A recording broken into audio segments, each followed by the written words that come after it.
So welcome to New York Buddha Dharma. Tonight's talk, I'm going to read it. This is an ongoing course on Chogyam Trungpa's 13 years of seminary lectures digested in the profound treasury of the ocean of Dharma. And tonight is volume 1, chapter 37. I guess these days the ocean of Dharma is called the path of individual liberation. And that's the first line. Oh, it doesn't. First line of the ocean of Dharma. In nowhere does it actually say on the book the ocean of Dharma, at least in this edition, yes. So that's why I always point that out. This is called Rediscovering Your Own Mind, and there was a great description given. It says in the email, in order to tread the path to sanity, it is necessary to fully understand insanity/confusion. We do this through meditation, examining our confused neurotic mind and its 8 aspects, called the 8 consciousnesses. These are not separate entities, but are 8 different functions of dualistic mind, which complete confusion and un-enlightenment. We'll examine each of the 8. So, one of the things that I liked about this chapter a lot is what we're actually starting to talk about is the mechanics of the way the mind works, the mechanics of confusion, and thus sort of the opposite of that, the mechanics of not having confusion,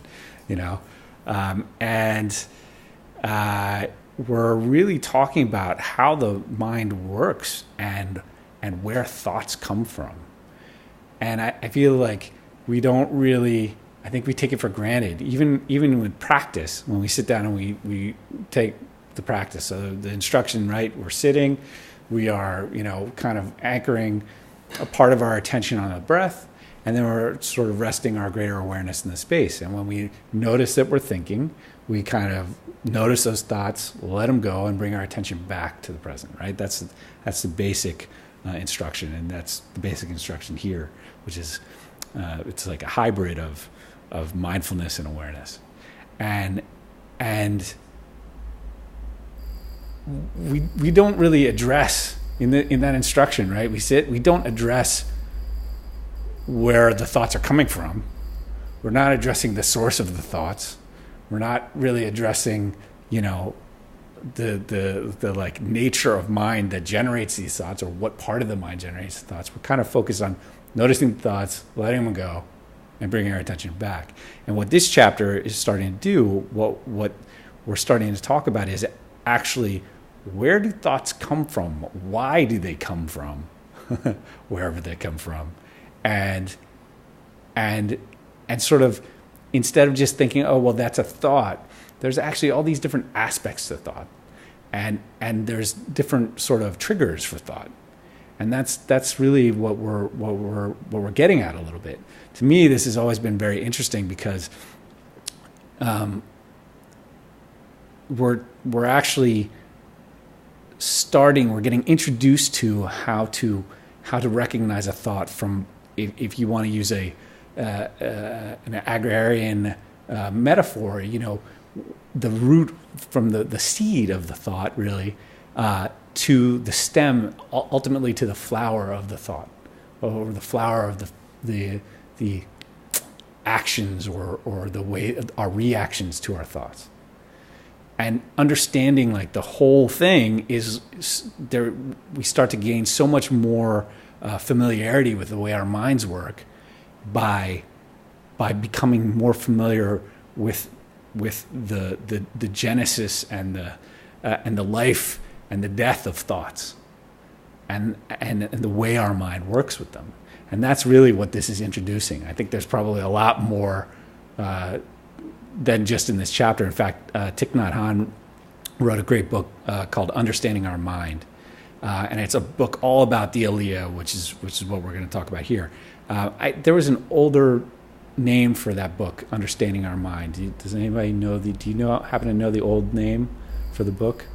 Well, Transformation at the Base. Transformation at the Base, yes. I think Understanding Our Mind is probably a better title, right? But Transformation at the Base, when he's talking about the base, I'm pretty sure that he's talking about the root, the base of the thought. and then how if you can kind of transform it's really talking about karma and all this kind of stuff. But let me read a little bit of this chapter, and then we'll talk about it. And then I want to do like a little exercise where we actually try to observe, like try to not just notice that we have a thought, but try and become a little more friendly with our thoughts, to kind of pay attention to where they come from a little bit. So rediscovering your own mind, chapter 37. According to the Buddhist tradition, there are 8 types of consciousnesses. And this is the Alaya, but it's the full name is the Alaya Vijnana, which is not a term that I typically use, or the storehouse consciousness. The Nyan-yi, or the instigator of the kleshas, the yi, or the mind consciousness, and the 5 sense consciousnesses of hearing, seeing, smelling, tasting, and touching. In the traditional way of counting, first you have the 6 types of sense consciousness, which includes yi, or mind consciousness. The 7th, or the non-yi, is the subconscious, and the 8th, or the alaya vijnana, is the unconscious. I like stumbling over that word. The 8 consciousnesses are usually said to be components of the 5th skandha or consciousness, but are present as potentials within the 1st skandha or form. All 8 should be used as materials for meditation practice. And then I'm just going to go kind of quickly through this, and then I'll just talk a little bit about how they relate. The alaya vijnana. Alaya vijnana, or basic unconsciousness, acts as a quiet but powerful reinforcement of the sense consciousnesses. Alaya vijnana is the basis and the instigator of all mental activities. So this is very important. I'm going to refer to it as the alaya, is the instigator of all mental activities, right? So our thoughts. He goes on to say, the alaya instigates the restlessness, the drowsiness, and the subconscious picturing or subconscious gossip.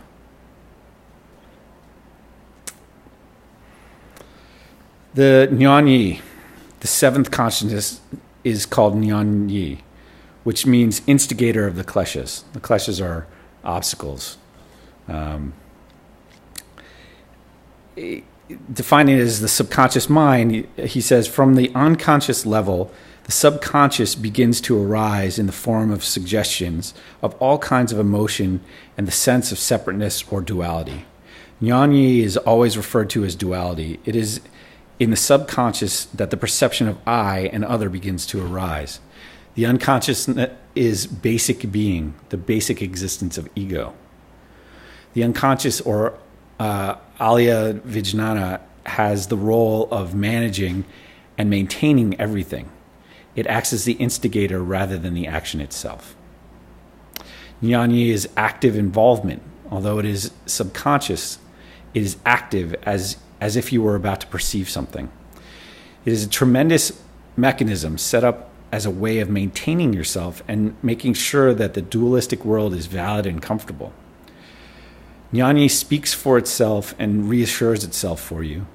That seems to be one of the basic purposes of clarity of perception in the conventional sense, that you should always be in touch with and in control of things. You should not miss anything or let yourself be hampered by situations. Instead, you should always be on top of things. How far we can manage that is another question, but we try to do it in any case, although it is quite beyond our level of mental sophistication. Yi is the 6th consciousness, the 6th sense. And this took me a while. I don't know if you guys ever really put this together, but people talk about the 6th sense. I mean, just culturally, there's a movie, The 6th Sense, right, with Bruce Willis. It's about this kid with extrasensory perception, whatever. And I always thought about 6th sense as this sort of magical thing that is makes me understand. I can read other people's minds or something like that. We talk about the 6 senses being, our physical senses, and the 6 senses being the mind, right? And if you think about it, the way that we experience the world is through our six senses. We experience the world, through our five senses. And then we also experience mind events, mental events. And they don't really necessarily fall into the other categories. So that's really the sixth sense. So we're not necessarily talking about something unknowable or some kind of crazy thing that we don't all have. We all have a sixth sense, and that's mind sense. So yi, they call that. The sixth sense, yi, the mind or mental sense consciousness, is connected with the heart and the brain. Yi is a sense consciousness in that it simply reflects each situation. It is mental sensitivity and acts as the central headquarters or switchboard for the sense perceptions. Traditionally, it is said that if you put a ball of crystal on a 5-colored cloth, it expresses itself through the 5 colors. In this image, the 5 colors represent the 5 sense consciousnesses, and the crystal ball, the mental faculty. The sixth consciousness is rather mechanical and based purely on perception, without any further depth, subtlety, or sophistication. It's an instinct that animals also possess. So it's a little different from the 5 senses, right? It's not one of the colors that would be reflected. If you imagine like a crystal ball sitting on a 5-color thing, it would reflect those colors in it, right? But so even though it is kind of the qualities of it are made up of the colors, which would be our senses, our 5 senses, it itself is a different thing.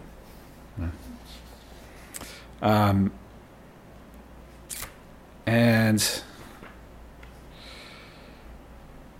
let me tell you about a little bit about the sixth sense consciousness. Semi-active thoughts begin to come up in the 7th level.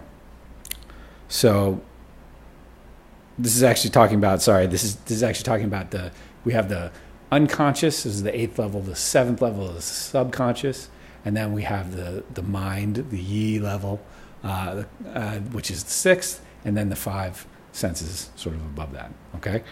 And one of the interesting things that Chogyam Trungpa describes the 7th level, the Nyanyi, is he describes that as like where dreams sort of come from. This kind of level of consciousness that is sort of there, but it's sort of not fully formed, right? It's a very primordial level of consciousness in a way, right? So semi-active thoughts begin to come up in the 7th level, the subconscious. And active thoughts, such as anger, starts in the 6th level, which is the mind, which then gets permission from the 7th and the 8th levels. Dreams seem to take place at the 7th level as the embryonic potential of going out into the world, using oneself as the audience as well as the performer. But all of that comes from a sense organ to begin with. If you did not have sense organs, you would not perceive anything. If you mentally picture an orange, everybody think about an orange. For instance, that picture comes from a sense organ. What's the first memory of an orange that you have? For me, it's visual. Right? I imagine the picture of an orange, right? But there's also other, right? You can kind of imagine the smell of the orange, right? Or the texture of the skin of the orange, or the taste, right? So the sense image is stored in the alaya, the 8th consciousness. So those images, those sense images that we're just having when we think about an orange, they're stored in the alaya. Another word for it is the store, the seed. What is it? The seed store? It's not the seed store. The storehouse is another term for the alaya, right? The storehouse is where you store the seeds of the karmic seeds that turn into these thoughts, that turn into these experiences that we have.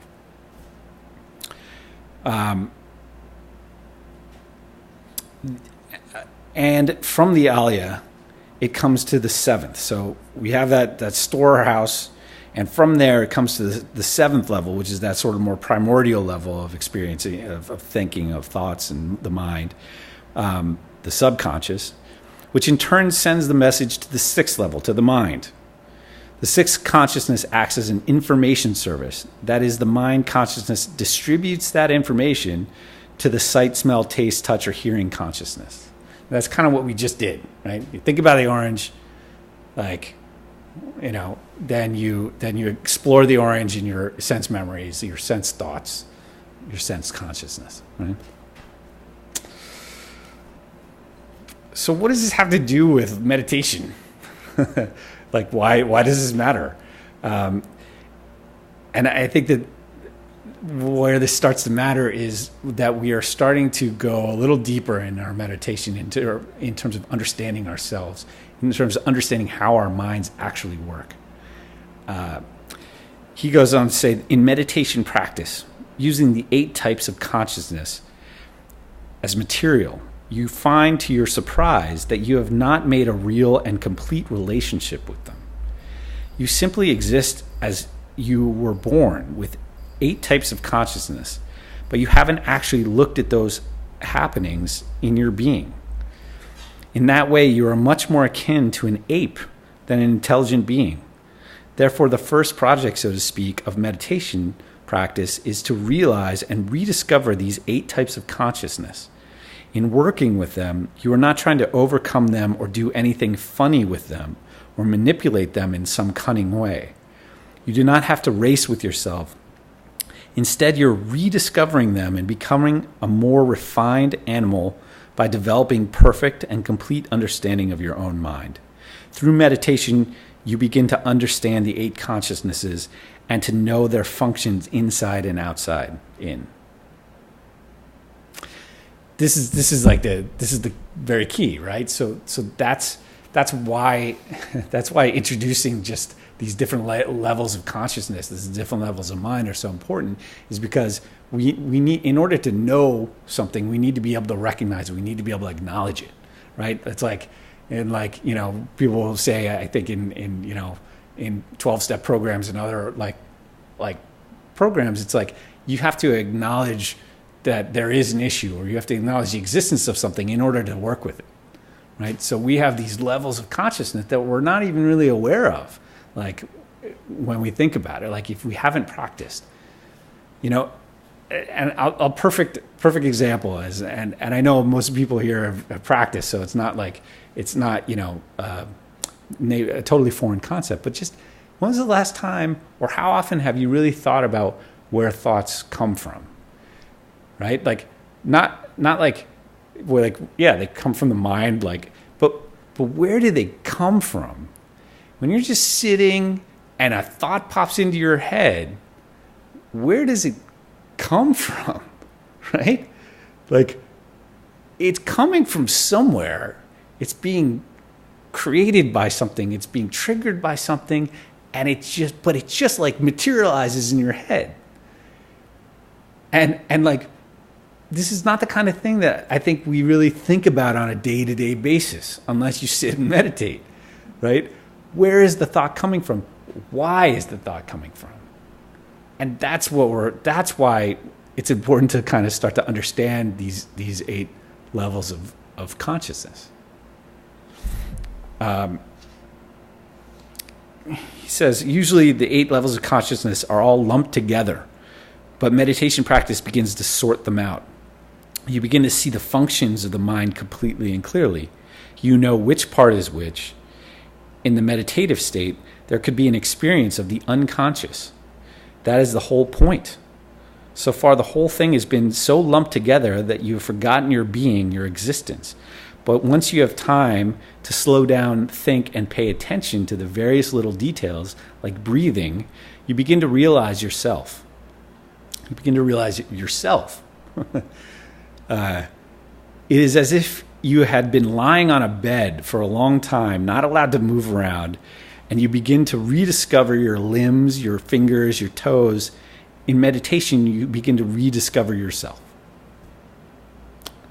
And the last thing I'm going to say from this, the problem is not being able to see the real state of the 8 types of consciousness.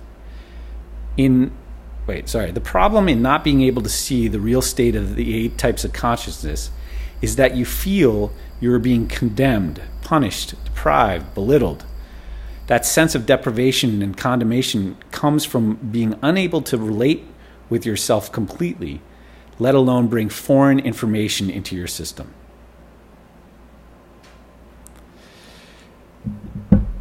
So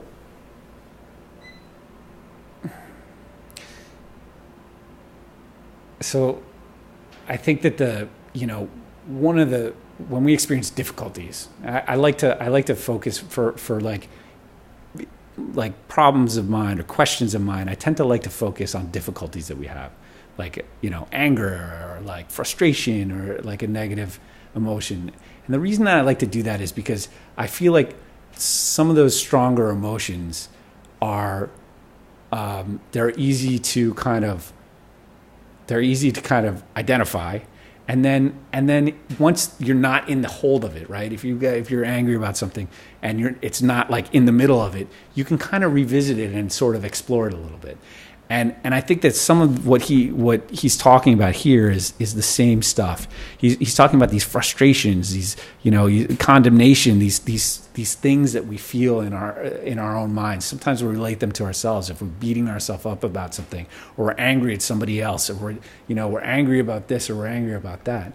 And what happens is we get angry about something, and what we're doing is we're getting angry about not the thing that's actually motivating and triggering the experience of anger. There's something else that's sort of at the root of it. That the anger is almost like a flower. It's like a blossom of our experience. And so what we're trying to do is say, okay, well, I've had this experience, this mental event, or this feeling of this anger. Like I said these angry things, or I saw this. I saw some injustice and I got pissed off about it. And maybe what we can do is explore not just the flower, the thing that exists in us, but actually track it down towards the root, towards where it came from. And to me, this is what understanding these levels of consciousness is. It's recognizing that it's a whole organism. There's all different parts to it. It's not just there's 8 parts to it. It's not just this one experience in our mind of this one thought or this one feeling. I actually really like Thich Nhat Hanh's description in Understanding Our Mind. He talks about it as he talks about the storehouse as being like almost like a field, like where you grow something. Our mind is like the alaya is like the ground of a field. And what happens is through our experience and through these seeds are planted into the ground, and then at certain times those seeds spring up and they become thoughts, right? And the idea is that we can, a lot of times we focus on just the blooming of this plant, of this organism, which is really the thought, right? Just our thoughts and experiences of emotion. And what actually happens is there's a whole process. It happens very quickly though, right? Like thoughts come up really quickly and they go away very quickly as well sometimes. If we just focus on the flower of the thought, that's kind of like saying when we sit and practice, and there's nothing wrong with this, but when we sit and practice, we say, hey, notice that you're thinking, notice the thought, let it go, and bring yourself back to the present. And that's a great practice. But there is all this stuff that led up to the thought, right? And so what we're kind of doing here is we're turning a little bit of attention to understanding the stuff that led up to the thought. We're recognizing that thought is part of it's part of a whole system of consciousness that we're not always aware of. So with that in mind, what I think we could do is sit. Let's sit for a little bit. We're going to sit just shortly for a minute, 2 minutes. And just slightly different instruction. Try and notice when you think, when a thought comes up. And then just for the purposes of this, try and do two things. Try and be aware a little bit of, just see if you can pay attention to where the thought came from. Right? This is not easy, right? It's not like this is not an easy thing. You have to be pretty relaxed and pretty open and pretty kind of calm to first notice the thought, and then also kind of notice where it came from. And I think a lot of times it comes from an emotional place, right? There's usually a lot of times there's an emotion that's kind of spurring these thoughts on, particularly if there's something of insecurity, or particularly like if it's restlessness. Maybe you're restless, maybe you're confused, whatever it is. Maybe it's a negative. If it's a negative thought, it usually comes from some kind of emotion of insecurity or fear or something like that.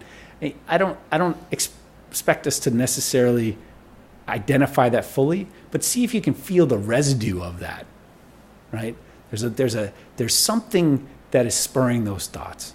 And just see if you can, when you notice the thought, can you get anything else out of it besides the thought itself? The thought itself is not really that important. It's really like, where did it come from? Why did it arise? And let's try that. And if you can try and give a little notice to it, and don't like get like all cut up in it, right? You don't want to like say, oh, well, I just had a thought about, that I was kind of looking forward to bed because it was a long day, and then like, and wow, how did that test go earlier on today? Like, I'm not trying to get caught up in that thought. It's more just that, oh, I just noticed that I was thinking I'm looking forward to sleep later on.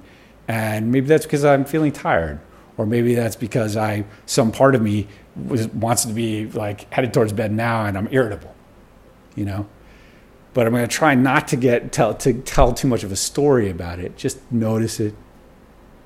Maybe notice anything that surrounds it or motivates it, and then maybe just kind of, if you can, we'll talk about it afterwards. You don't have to say it, but let's see what kind of experiences we have with that. Does that sound good? Okay.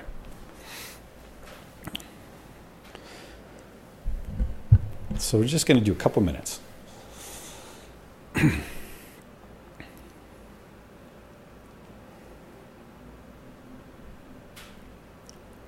And the instruction, just give yourselves like maybe 60 seconds of just getting back into a meditative posture and relaxing yourself into the present a little bit, letting go of what you're just thinking about,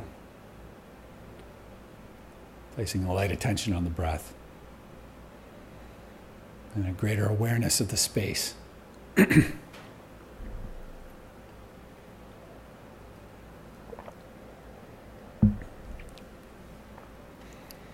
And you don't have to like force any thoughts. They're going to come whether you want them to or not. So just do your meditation practice, keeping your attention in the present. And when you do start to think, just notice it. Maybe give it a little shake, and then let it go.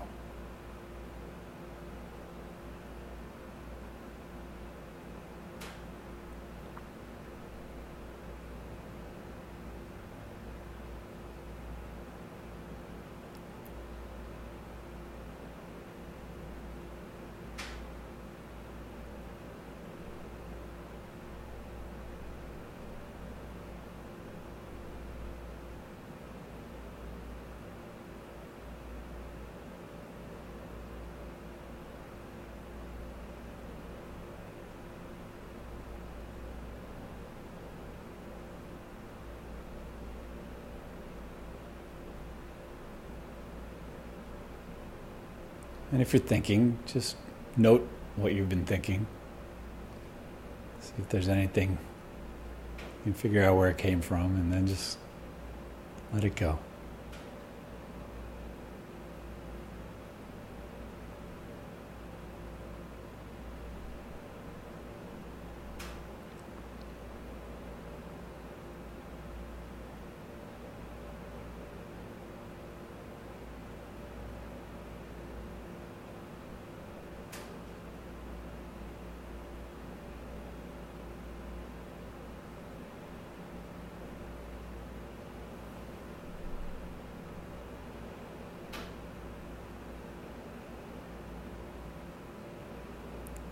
Again, if you're thinking, just make a note of it and then let it go.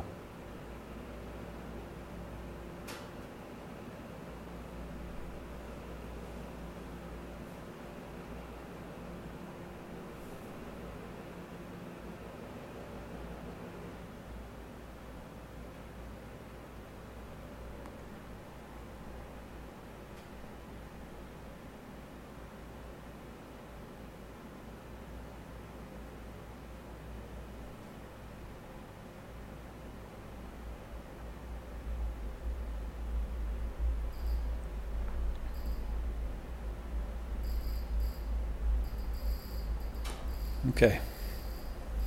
You can relax your posture. So did anybody can anybody describe, oh yeah, thank you. We have a mic. Can anybody describe a thought that you had and maybe anything that you could glean from where that thought came from? Yeah. So first thing that came into my head is just a Rush song. Band Rush. It's because I've been listening to them a lot lately. The song called Available Light specifically. And then, normally I would just say thinking and try to refocus my breaths, but I was just kind of like subtly aware of envisioning what Geddy Lee looked like, the singer of the band Rush, and his glasses. And then I thought of him in the 80s or 90s, I think it was the 80s when Tom Sawyer was a video. So I was kind of like observing this happening, and then I eventually let go of it. And then I was thinking, well, these are memories from a storehouse, right? And so I was thinking, well, where did these seeds get planted? They just came from conditioning throughout my life.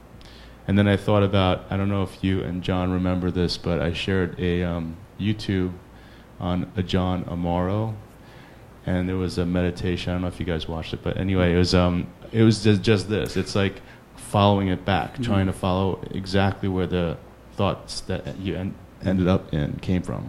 So it seemed like similar, and then I was like, oh, I want some validation for that. Anyway, that's what came up for me.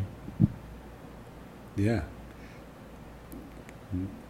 I mean, I think that's right. So it's tricky, right? Because this is, you have to kind of have a little understanding of meditation practice, sort of basic practice, in order to be able to like not get too caught up in exploring, thinking about the thought that you just noticed you had, right? But if you spend a little bit of time with it, it's like, oh wait, there's a whole lot of other stuff that is kind of underlying it, And it's interesting. I feel like creativity and imagination are really interesting thoughts to explore, like as opposed to like a negative thought or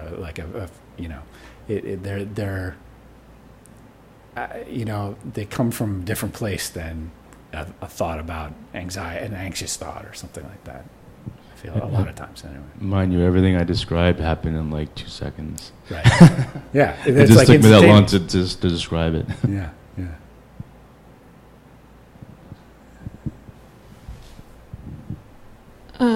Mine, it started out, well, since I'm doing this, I was, my first point of focus was, when I was meditation is like sort of on the trackpad of the computer, which somehow, I'm trying to breathe, and somehow that triggered, it made me think of a movie screen, just the shape of it.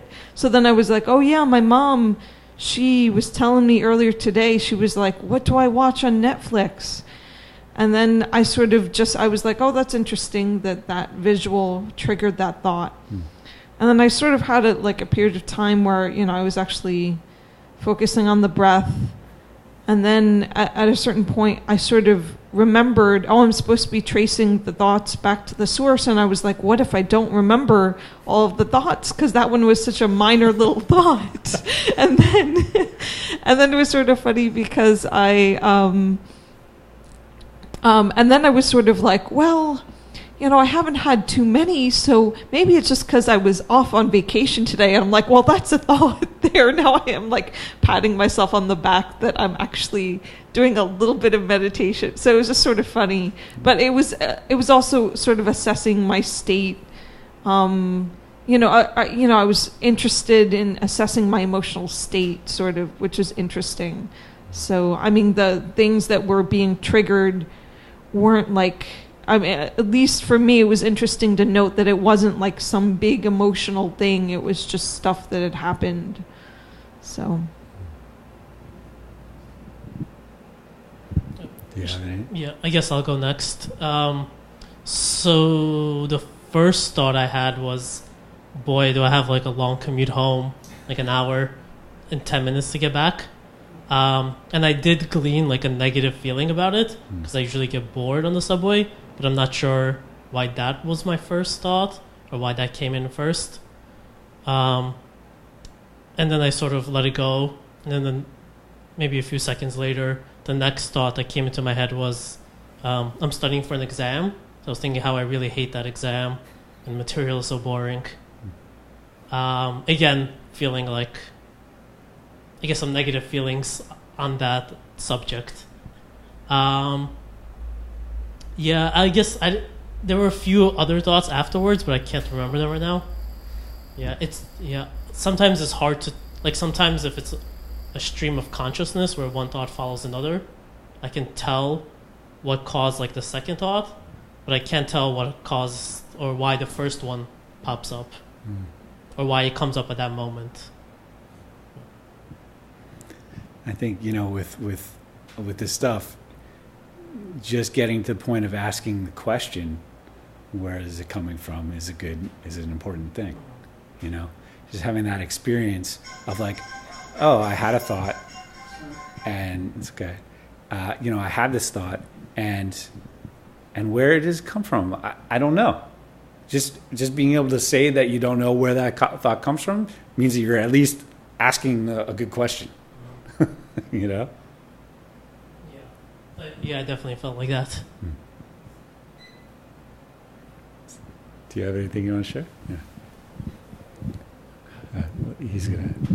Well, initially, your guidance was to settle into meditation posture and to relax into the meditation, and take in the room. So my first official thought really was of Mike's presence next to me. So there was a very physical thought. But I've been practicing a lot this summer with, it's almost like I have been practicing with, I've been off work since May. So there's been a lot of anxiety. I know what the root is, and I've been practicing a lot with letting the breath surpass or be more important than the thought. So I've been kind of, I don't know if I can say this clearly, like during that 2 minutes, I was actually able to focus mostly on the breath. And I've been really practicing with that a lot, and it has helped calm down those thoughts. But that I still, even in that 2 minutes, there was a flicker of what's going to happen, So it's not always necessarily a narrative, It's almost can be like little starbursts of thought. And I've noticed that lately, so that's kind of what happened here. But there was space here. I mean, when you were giving your talk, I just kept thinking that, so much of what comes to the cushion is also, not only perhaps over many lifetimes, but, our own conditioning in this lifetime, but also there's another narrative going on, which is our external life, and so it's a lot to try and reduce down to where is it coming from. That's a tricky question because it can tap into our neurotic subconscious, or maybe that's our unconscious, who knows. Fear of abandonment or fear of the future, things like that. So it was very interesting to try and think of where they come from. And it'll be something I'll practice tomorrow morning for sure. So a little yeah, bit more. I think, one of the things that I think you're describing part of this really well, and I think that when we sit and meditate, as we get space, right, in the big thoughts, each of my hands is a big thought, and it's like going in front of my mind, taking up all my attention. As we get a little bit of space between those thoughts, we actually get a little bit of perspective down into like deeper aspects of our consciousness, right? And I think that's where you can get a sense of the percolating, like primordial thought ooze of the subconscious, and the subconscious is, again, it's almost like that, right? It's sort of like that dream state.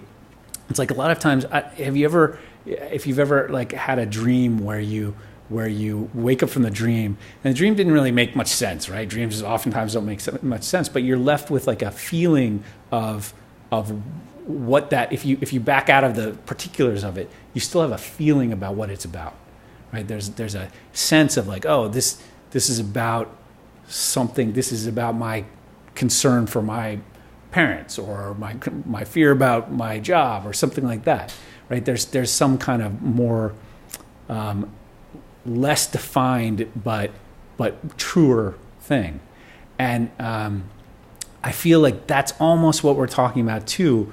Or that's almost what we're able to experience a little bit of as we get space and clear out some of these bigger thoughts. We're left to have a little more direct experience of our subconscious and our unconscious, particularly our subconscious, I think.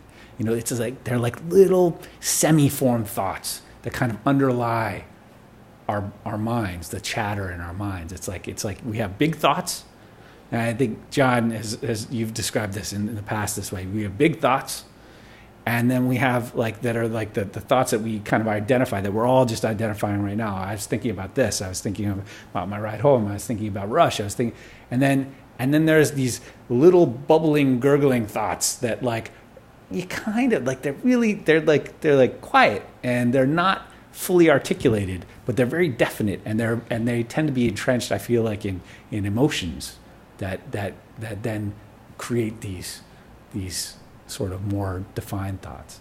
And I feel like that's part of what you're talking about getting at, which is definitely what I'm talking about trying to be aware of as well. Yeah. John, did you want to? I can no longer remember what I was thinking. But I do remember this, that what I experience is that thoughts are like a figure drawn on a ground. You draw a picture on a piece of paper, and you don't pay too much attention to the paper. You just look at the picture that you've drawn, perhaps the lines. Like a Picasso drawing, for instance, you look at the lines, and you don't particularly look at the space, although art teachers will talk a lot about the space and how the lines define space. And I think thoughts very much like that. I mean, I know that when I sat and did this exercise, one of the thoughts I had is that this is an old Buddhist practice, to think of where thoughts come from, where they endure, and where they go to. I came up with myself. Good for you. Yeah. What I experience in my life is that I suddenly realize that I'm thinking. In this case, when I sat, one of the things that I was thinking about was I was having, Mike, I was having a tune, a melody going through my head. I call them ohrwurms. I had a friend who was German who taught me that expression. It means earworms, in German. And I was having an ohrwurm, and this piece of music was playing. And then I see it, just like any other thought. And suddenly, I'm back in the room. I'm back here. As soon as I realize that I've been lost in a thought, I can see the thought that I'm lost in, I'm not anymore. I'm here, looking at you, and Mike, at everybody here, Brandon. And I'm conscious again. And then sooner or later, I get lost in the thought again. And I go off in the thought, and it's like being lost in a dream. And then I realize I'm dreaming, and I'm not anymore. I'm back here in this clarity. And I think that what the practice is again and again realizing, seeing the thought, the dreaming. And at the moment that you see it, you're back. And you can see what's actually happening in the present moment. But while you're lost in the thought, while I'm lost in the thought, I'm completely gone. You know, it's like I'm in another place. And that to me is the practice. So when we talk about these 8 consciousnesses, they're really just eight different aspects of the process of being, of that thinking process. So for instance, as long as I am thinking about me, well then I might thinking, well what am I seeing? Well, I'm seeing Cary. And that's the first consciousness, the I consciousness. I am seeing Cary. And then I might think about, well, what am I hearing, you know? Well, I'm hearing my own voice, you know, at the moment. And so there's the I and the voice, and I'm hearing it through the ear. And these are the first 5 consciousnesses of sight, sound, smell, taste, touch. And then you're aware that you're thinking. I'm having a thought. I'm thinking about Chopin's first piano concerto, actually. And I'm thinking about that. And that's the 6th consciousness. And then I realize that I can coordinate all this. You know, I can see Sim and Sarah and hear my own voice and feel my hand on my leg. And that also is the function of the 6th consciousness. You know, as long as there's an I involved, then there's this split between what's seen and the seer. You know, and then the 8th consciousness is the fact that, like, I wasn't thinking about that Chopin concerto, but it was back there. I'd heard it, and it was stored, you know, in memory. That's a function of mind. And then it came conscious, and it became an object of the 6th consciousness. You know, it became a thought. And I think the 7th consciousness, you know, they call it the defiled consciousness, is that sense of me. I am thinking. I am remembering the piece of music. I am coming present. And all of those evaporate. All of those 8 evaporate when you do come present. Whenever you come completely into the present moment. So that for me is the practice, is to constantly, you know, I go to sleep, I'm dreaming about one thing or another, a piece of music, and what I said to somebody yesterday, when's the bus going to come? And then suddenly I realize I'm thinking, and I'm back. And I've woken up and I'm back in the present, which is the only real world there ever is. So you made me really think about what the purpose of this schematic is. And I think it's to explain that process of getting lost in dream and thought, you know, and the sense of I and my perceptions and my thoughts and all of that, and to explain it. But whenever you come back into the present moment, it evaporates. I think, at least it seems to me. I would totally agree with you. I would just add one other thing that he seems to stress a little bit in this chapter, which is the idea of getting to know yourself, though, and that idea of getting to know yourself. I feel like that's why it's helpful to be familiar with the descriptions of the way we think, of the way the mind works, because that's, I found personally in my life that this familiarity with how my mind actually works is super helpful in terms of my ability to relate to things in a really genuine way, particularly myself, right? So, like, for example, with what I noticed when I was doing the exercise is that I was thinking about what I was going to have you guys do and what I was going to say, and like it was just some train of thoughts. It was like, like, okay, and then I'm going to have them do this, and this is how I'm going to try and get them to see this, however, whatever it was, right? Which is kind of natural because that's what sort of most anxious about, actually. And that was the thing. The thing is that at first you're focused on the thought, right? You're focused on, okay, what am I going to have these guys do? How long am I going to have them sit for? And what that is all coming from, these thoughts were stemming from something that was much deeper seated, which was some kind of a little bit of excitement, because I'm excited to talk with you about this stuff, and a little bit of anxiety because I'm excited to talk with you about this stuff, or anxious about it, And, I mean, these are they're subtle things, right? They're like really very subtle. Like you miss them. They're the percolating little like bubbles that are like of the ego that are like popping up these thoughts.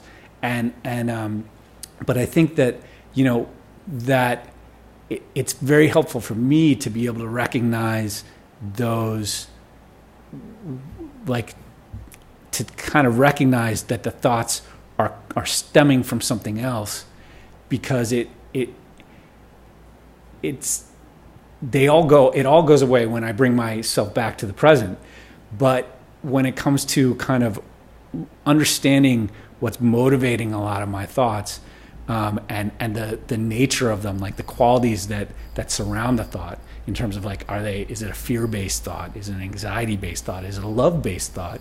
Is it where is it coming from? And I find it harder to tell, like, when I have like a tune in my head or a creative thought, I actually have that. It's a little harder for me to identify where it comes from, to be honest. I haven't really spent a lot of time doing that, even though I've been a musician for all my life, But I think that's the other aspect that I think is important, is like in terms of the getting to know ourselves, like from a practical perspective, like why we think the things we think. Understanding, seeing the root of it, seeing the seeds, the karmic seeds that were planted when you listen to Chopin's like first, like at some point in the past, and then it just came up today for whatever reason. That to me is also very, it helps us become friendly with our own minds. Thank you. That's really helpful, because what I described was not friendly. What I'm doing is I'm trying to get rid of the thoughts and come back to the present. And it's very kind of aggressive, it's cruel. And I think that you're absolutely right, that what this is stressing is if you get to know your 8 consciousnesses, get to know them, there's a kind of friendliness to yourself that allows it to be much more, the teachings always talk about how you have to be friendly to yourself, because if you're aggressive, like I'm going to get rid of all my thoughts, well, who's doing that?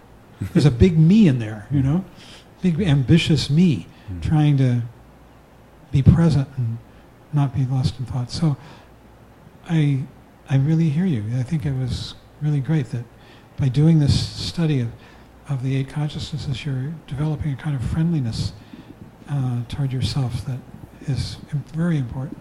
Curiosity is super helpful with this one, right? I agree. Yeah.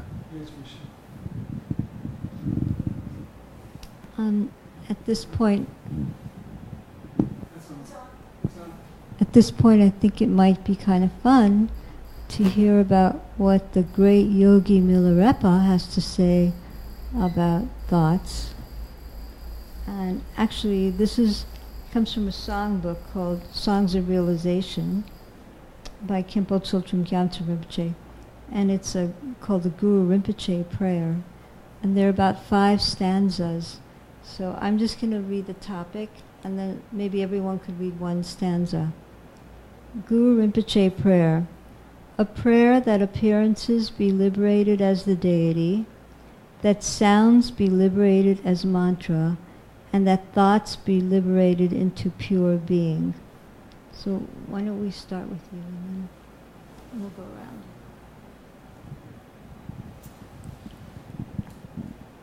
All these forms that appear to eyes that see, all things on the outside and the inside, the environment and its inhabitants, appear, but let them rest where no self's found. perceiver and perceived.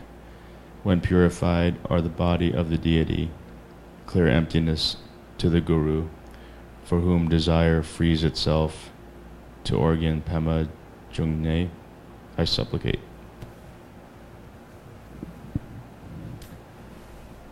All these sounds that appear for ears that hear, taken as agreeable or not, let them rest in the realm of sound and emptiness, past all thought, beyond imagination. Sounds are empty, unarisen, and unceasing. These are what make up the victor's teaching. To the teachings of the victor, sound and emptiness, to Orjin Pema Jungne, I supplicate.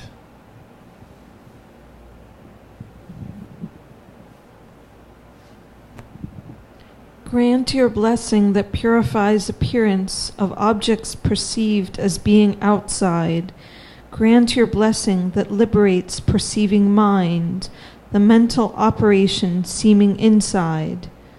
Grant your blessing that between the two of these, clear light will come to recognize its own face. In your compassion, Sugatas of all three times, please bless me that a mind like mine be freed. Is that it? Oh. That's it. That's it. Mm.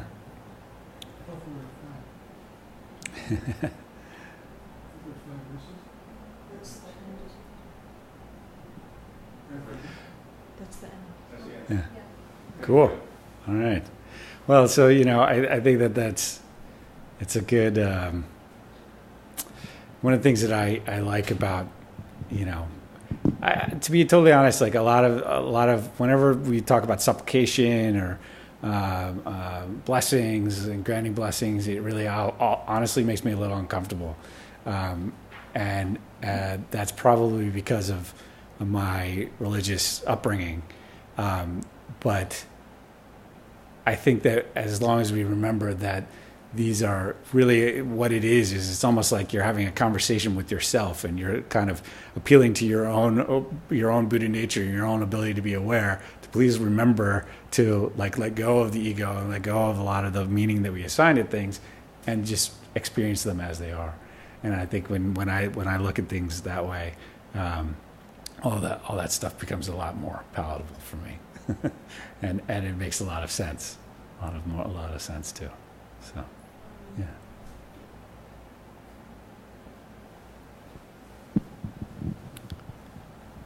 A lot of these devotional songs come from retreat practice, where someone like Milarepa, who spent most of his life on retreat, sang songs called dohas about his experiences with meditation and practice.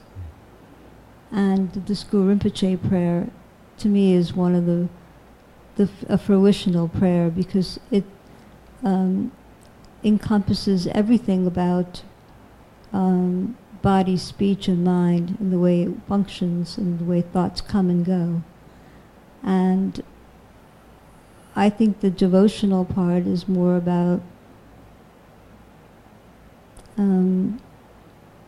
when someone like Guru Rinpoche, who's the Buddha predicted to be the second Buddha, when a mind like his is so vast, that we make aspiration prayers that our mind be as vast as his, because his name is Orjin, the last name there is his name, Orjin Pema Junye. That's because he has 8 manifestations. So it's just making aspiration prayers that our meditation realization will be like his. That's all it is, really. It's not about praying to a god or anything like that. But just to know that even thoughts that seem very real and that can even grip us and put us all through so many psychological problems like fear and worry, anger, all of those things, just to know that they come and go, and they're really just forms. And here today, gone today, like a thought arises, if we don't fixate and hold on to it, then they just kind of like dissolve in space. Another thought may come up that dissolves in space. So they come and they go.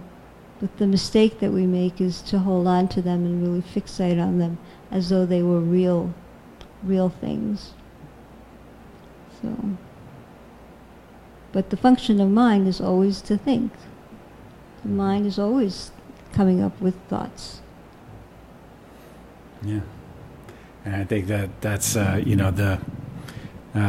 we're trying to get away from, we talk about monkey mind a lot these days.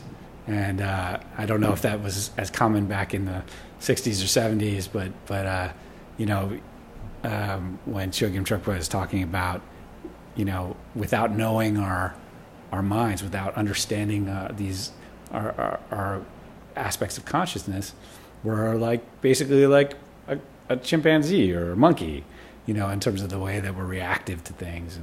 And I think that this obviously meditation practice in general, but also starting to ask those questions, starting to understand, recognize that there's more to our thoughts than just the thought itself, is a good step in terms of really becoming familiar with ourselves, getting to know ourselves better, so that we're not just smarter monkeys.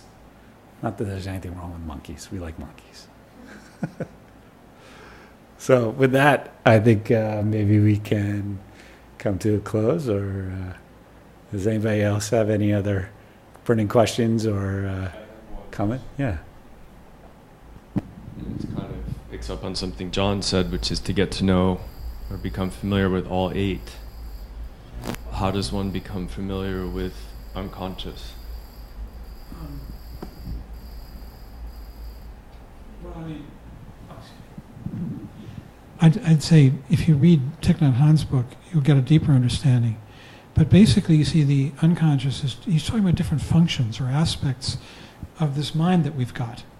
They don't exist separately.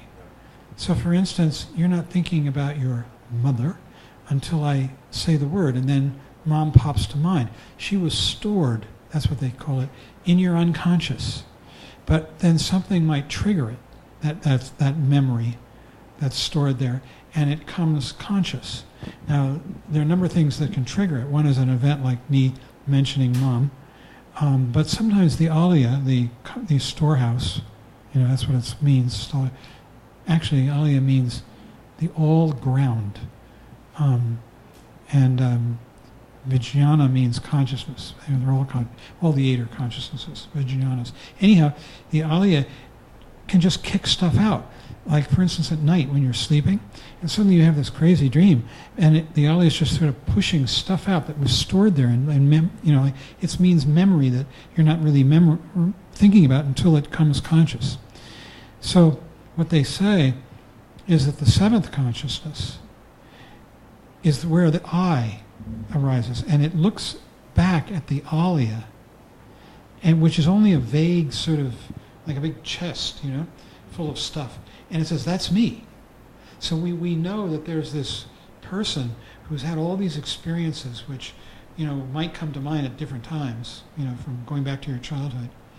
But you're not thinking about them now. But still there's this sense of this entity. And the part of your mind that senses that is the seventh consciousness. That's the one that says, that is me. That all that history, all that potential for the future, that's I, and that's what the seventh consciousness does. And then the seventh consciousness looks at everything around, and it says, well, I've got a relationship with all this stuff, and everything starts getting really messy and complicated and full of lust and hate and all this. That's why they call it the defiled consciousness, the seventh. The first six are just neutral. They're just clear awareness of an object, like the eye sees a visual form, the ear hears a sound. But the seventh looks around and it starts making these relationships. That's what, as near as I understand it. But Thich Nhat Hanh does a great job in that book. And in fact, he's such a wonderful scholar. You see, in the 7th century, there were a pair of brothers, Indian, And they founded a school which is called variously the Yogacara School of Buddhism. It's a philosophical school, or the mind-only school. And what happened was that they were both famous. And Vasubandhu was a great Hinayanist, the first level. And his brother, Asanga, was a great Mahayanist. And he started this school, and then he converted his brother, Vasubandhu, into it. And Vasubandhu wrote these texts, and he wrote them in verse. And there's the treatise on mind only in 20 stanzas, and the treatise in mind only in 30 stanzas. And he wrote these things, and eventually they were lost in Sanskrit. But there was a great Chinese scholar who went to India, if you can believe it. Can you imagine the trip to India in the 7th century? Wow. I mean, he went overland across the, through the Silk routes, and was almost murdered. And then he spent 17, 18 years in India teaching at Nalanda, and learned Sanskrit, and he came back to China and became the great Chinese translator, Xuanzang, and he translated Vasubandhu's texts that he'd written in verse. So, and then Vasubandhu had also written commentaries to his own texts. And it's all about what we're talking about tonight. And then Thich Nhat Hanh, in his book, writes this whole book in verse, and then writes his own commentary to it, just like Vasubandhu. He's copying, it's like a tip of the hat, to Vasubandhu. He wrote the whole thing in verse. It's beautiful. He's such a wonderful scholar and a great, brilliant human being. So, I mean, I got this book. It was translated from the Chinese into English. And Derek Kalini, who teaches at the Westchester Buddhist Center, is a great book collector and scholar. So one year I gave it to him, that book. It's out of print. It's called the Chengwei Shorlun, which is the Chinese for something like, I don't know, the treatise on mind only in 30 verses. Anyhow, that's a bit of arcania. But it's fun. I mean, these guys were amazing human beings. People like, Asanga, just to give you an idea, he's before he became the great Buddhist that he became, he was a monk, and he wanted to have a vision of Maitreya, the Buddha of the future. And he worked at it for 12 years, and he had no success. He wanted to see Maitreya. And he was very, very devoted. Huh? He was in retreat? Well, one day, he was walking down a road, and he comes across a dog lying across the road. And this dog is dying, and its flesh is rotting, and its flesh is full of maggots. And they're eating this dying dog's flesh. And he takes great compassion on the dog and on the maggots. So he bends down and he tries to lick the maggots from the dog's wounds. And he can't. So you got to bear with this. He cuts a piece of flesh from his own leg and offers it to the maggots, right, so that they will leave the dog.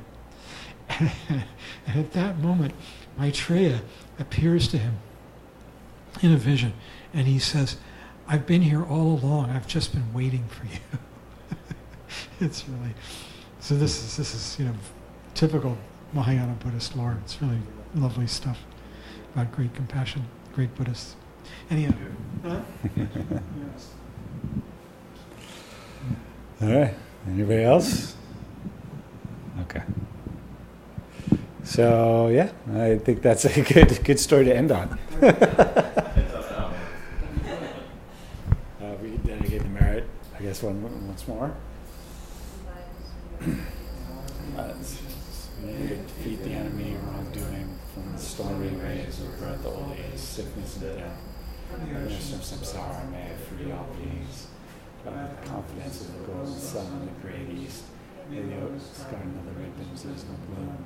May the neurotic demons of sentient beings be dispelled. May all beings enjoy profound, brilliant glory.